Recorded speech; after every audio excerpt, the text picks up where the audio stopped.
d'habitude. Il y a eu toute la journée, une journée d'études consacrée aux salles de cinéma. Donc en voilà une pleine ce soir, et elles ont été pleines, ou quasiment pleines toute la journée. Donc ça nous fait très plaisir. Avant d'accueillir nos deux invités d'honneur, qui piaffent en coulisses, à tout seigneur, tout honneur, justement, les salles de cinéma, les salles partenaires du festival, la Filmothèque du Quartier Latin, le Christine Cinéma Club, les Écoles Cinéma Club, l'Archipel, l'Alcazar, le Vincennes, le Centre Wallonie-Bruxelles et la Fondation Jérôme Sédou-Pathé. Donc vous trouverez pendant 5 jours, dans ces 9 salles, y compris en plus de celles de la Cinémathèque française, les 100 films qui constituent le festival. Et puis un mot évidemment à notre tutelle, le ministère de la Culture et le CNC, les grands mécènes de la Cinémathèque française, Chanel, Netflix, la Fondation Gann pour le cinéma, les amis de la Cinémathèque française, la Gaumont, la Warner Bros. Salut, il est là, voilà. On peut saluer Olivier Snadouge, le président pour la France. Il est particulièrement sympa d'être là parce qu'il nous aime bien, mais ce soir il sort un petit film dans quelques salles d'un certain Bong Joon-ho, donc voilà, c'est lui le redistributeur du film, donc bienvenue Olivier, un jour de sortie, ça fait d'autant plus plaisir.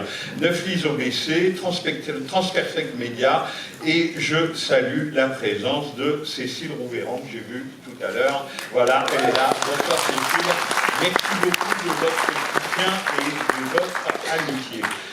Quelques partenaires, qui soient des partenaires du festival parce qu'ils nous aident à l'organiser, comme Ambassador par exemple, et ses véhicules, le Centre culturel coréen, toujours la Corée, hommage cette année au KOFA, c'est-à-dire les archives du film coréen, et je salue, s'il est là, Young Jin Eric Choi, merci beaucoup d'être là.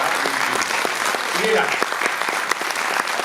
Chers amis et chers confrères, vous savez que dans cette maison, le cinéma coréen est souvent à l'honneur. Jean-François Roger y veille.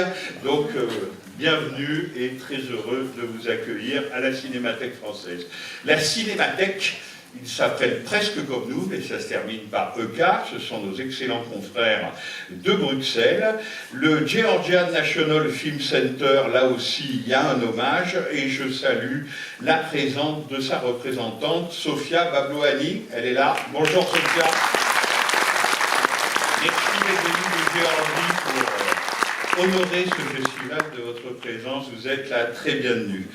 Le RITCS, le Royal Institute for Theatre, Cinema and Sound, le Fonds audiovisuel de Flandre, alors là aussi c'est une très bonne idée de Pauline de Raymond, la programmatrice du festival, de rendre hommage à nos amis flamands, et je salue la présence d'Aurélie Duchâteau. Elle est là, Aurélie ? Non, elle n'est pas là, mais je l'ai vue, je crois, cet après-midi, qui est donc la déléguée générale adjointe de la délégation de la Flandre à l'ambassade de Belgique à Paris. L'Institut Camoès, Roré Barreto, il est là ? Il est là-bas. Bonsoir, monsieur. Et merci d'être avec nous. Donc, vous êtes le directeur du Centre culturel portugais. Télérama, notre partenaire média, qui ne craint pas la schizophrénie. Le Novotel, non, c'est juste une petite vanne. Le Novotel, c'est pas la peine d'applaudir. Le Novotel Paris Centre Bercy, qui est un de nos hôtels partenaires. Avant d'accueillir nos invités, et vous allez leur faire un triomphe, il y a des gens, c'est même pas la peine d'essayer de faire des synthèses parce que ça ne peut pas marcher. Il y en a une, elle s'appelle Suzanne Sedelman. Vous avez entendu Into the Groove, un des premiers succès mondiaux de Madonna qu'on entendait 2 fois en entier, si ma mémoire est bonne, dans son film Recherche Suzanne désespérément. Donc voilà, elle est la représentante d'une certaine indépendance américaine. Et puis l'autre, il s'appelle John McTiernan. Donc ce sont 2 cinéastes américains qui n'ont vraiment rien à voir l'un avec l'autre, c'est pour ça que toute synthèse est absolument impossible, à part que leur trait d'union commun, disons, c'est qu'on les aime beaucoup tous les deux.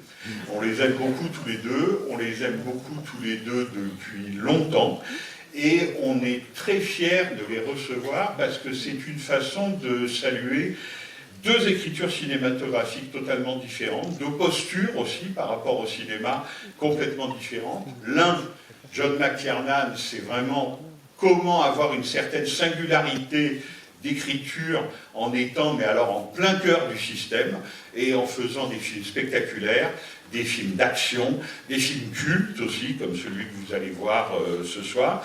Et puis Susan Seidelman, alors c'est presque exactement l'inverse, parce que pour elle, évidemment, tout l'enjeu de sa carrière, ça a été de se créer un espace à soi, inventer son propre espace, inventer son indépendance, et se faire des alliés.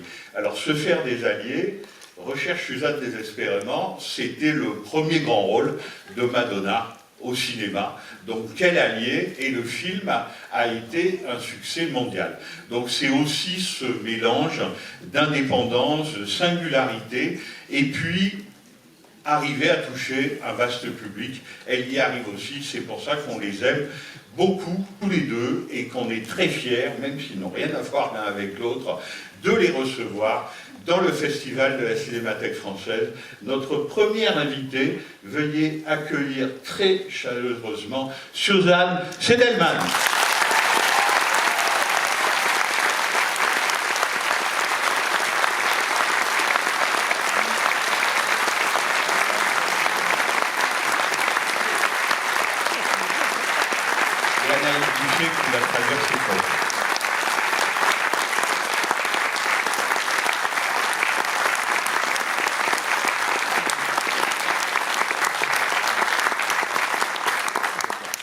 Thank you so much for having me. I am truly honored to be here.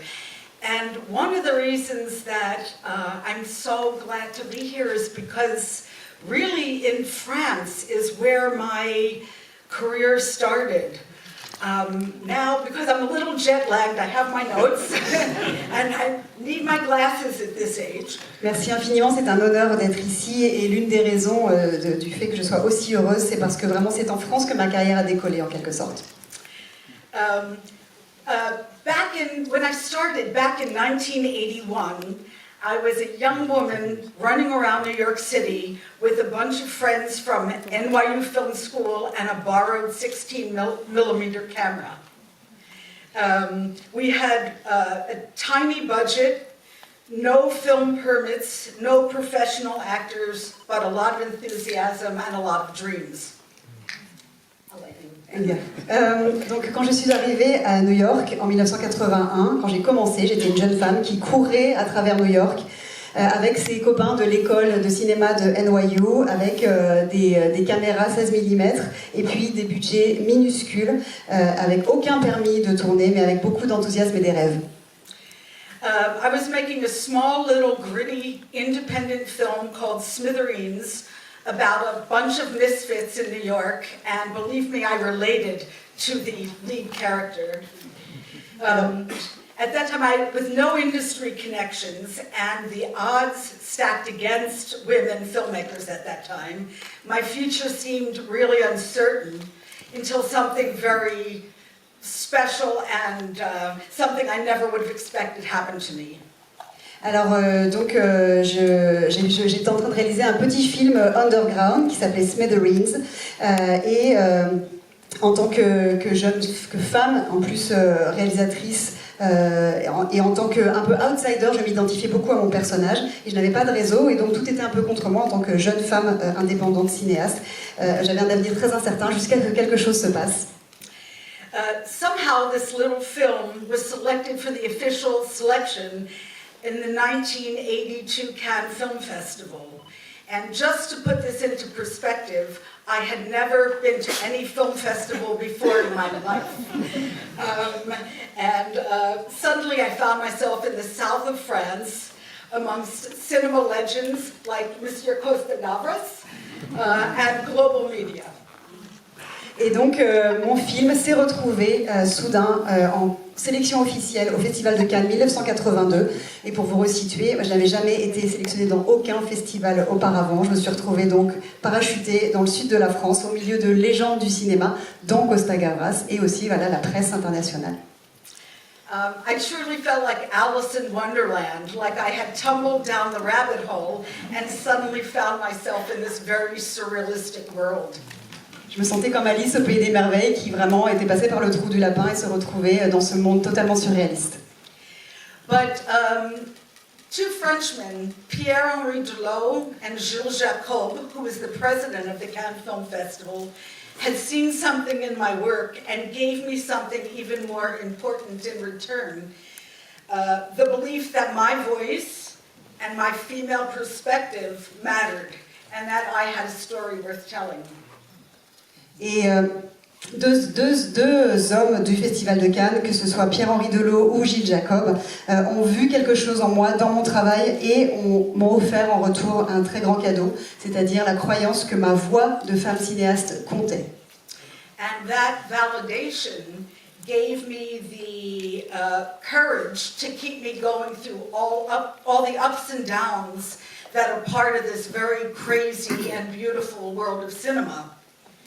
And now, 4 decades later, I'm so happy to be back here to show these films again. Because, again, when I started out, I really did not believe. There were so few women directors, you could count them on one hand at that time. And the world has changed.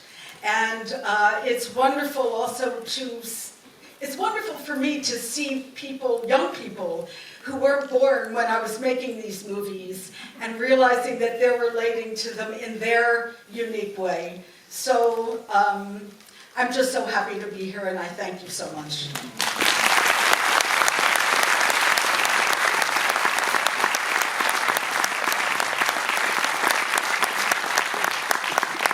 Et justement, grâce à ces deux hommes qui ont cru en moi, ça m'a donné le courage d'affronter les hauts et les bas aussi de ce monde fou du cinéma.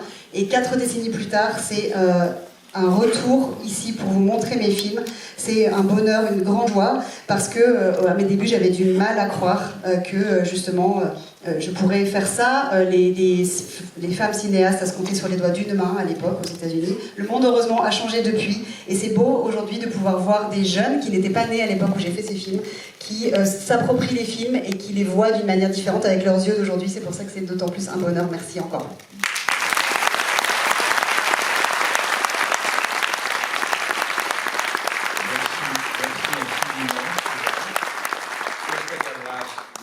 La Cinémathèque française n'est pas là ce soir. Il tient à vous saluer parce qu'il avait une obligation familiale importante.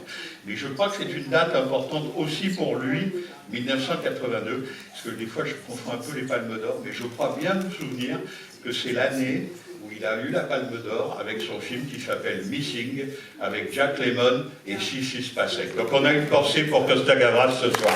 Merci beaucoup. Pour vous dire que Suzanne, à l'école Cinéma Club, présentera le film de Jacques Rivette qui a inspiré certains de ses films, en tout cas les 2 premiers, Splitscreen et Suzanne recherche Suzanne désespérément. Donc Céline et Julie vont en bateau de Jacques Rivette, sera présenté par Suzanne Sedelman le vendredi prochain, 8 mars à 14h. Et puis toujours aux écoles, elle présentera Vanda, le film de Barbara Loden, donc le lendemain, le samedi. Je vous demande maintenant d'accueillir notre autre invité d'honneur, et c'est un grand plaisir de le recevoir à la Cinémathèque française, parce que le moins qu'on puisse dire, c'est que ces films ont marqué les esprits, et en particulier ont marqué les esprits français, puisque quelqu'un comme Arnaud Desplechin, par exemple, qu'on pourrait croire très éloigné du cinéma de John McTiernan, le cite dans son dernier film, Spectateur. Il cite Die Hard avec Bruce Willis. John McTiernan.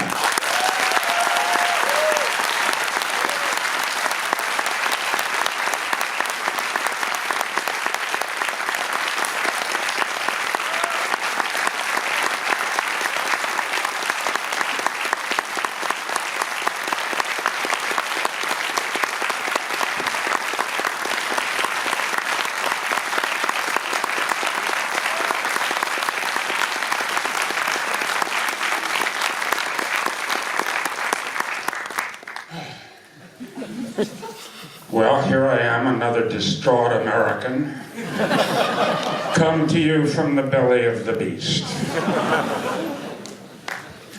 It's funny, when we were young, the age of most of you guys, we thought that the murder ape was descending into dependable middle age, and that we could reasonably expend our lives on frivolous things like science or music or medicine or entertaining children. So it is with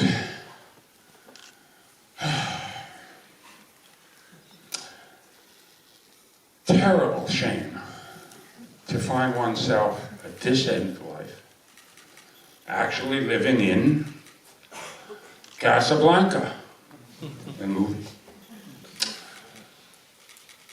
Go ahead. I'm sorry. Me voilà, un autre Américain piteux qui ressort du ventre de la bête.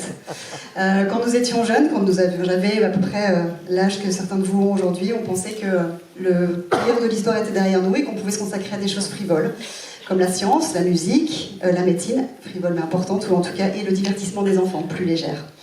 Et c'est avec une honte terrible que je me retrouve aujourd'hui, à l'âge que j'ai, propulsée dans le film Casablanca.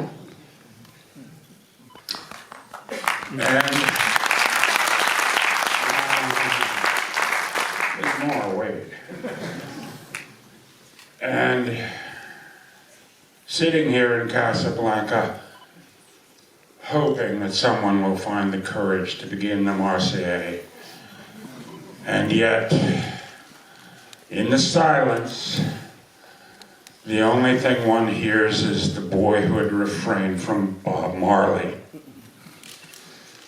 That until such dishonorable, deceitful, and disgraceful men no longer control the path of any nation, there will be war, there will only be war. That until such monsters and secret policemen and fantasists of apartheid are as abandoned and disgraced as the Umayyads and the National Socialists, there will be war. There will only be war. And I don't know what else I can tell you.